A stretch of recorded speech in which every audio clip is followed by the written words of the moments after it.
केंद्रीय जांच agency ED पर यह आरोप लगातार लगते रहे हैं कि वो बीजेपी नेताओं के इशारे पर काम करती है। जहां बीजेपी मुश्किल में होती है वहां ईडी सक्रिय हो जाती है।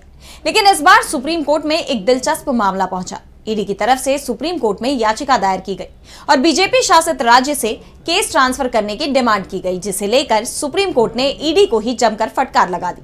तो क्या है पूरा मामला, देखिए इस रिपोर्ट में। बीजेपी शासित राज्य छत्तीसगढ़ में 10 साल पहले एक बड़ा घोटाला सामने आया था। 2015 में जब छत्तीसगढ़ में बीजेपी की सरकार थी और रमन सिंह राज्य के सीएम थे, उस समय नागरिक आपूर्ति निगम में चावल खरीद और उसके वितरण में धांधली की खबरें आई।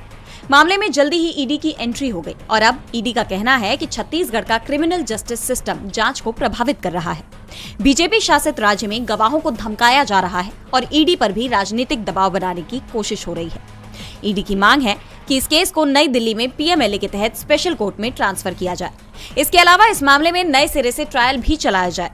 ईडी की तरफ से सुप्रीम कोर्ट में यह भी कहा गया कि मामले में आरोपी पूर्व आईएएस अधिकारी अनिल टुटेजा के कांग्रेस नेता भूपेश बघेल से करीबी संबंध है। सबसे बड़ी बात तो यह है कि भूपेश बघेल इस समय सिर्फ छत्तीसगढ़ के विधायक हैं। कांग्रेस राज्य में विपक्ष में है। ऐसे में ईडी की ये दलील कि उस पर सियासी दबाव है, ये सुप्रीम कोर्ट में नहीं टिक पाई और कोर्ट ने इसे लेकर ईडी को ही जमकर फटकार लगा दी। सुप्रीम कोर्ट ने कहा कि अगर ईडी के पास मूल अधिकार हैं, तो फिर ऐसे ही राइट्स आम जनता के भी हैं। आर्टिकल 32 के तहत तभी अर्जी दाखिल हो सकती है जब मूल अधिकारों का उल्लंघन हुआ हो।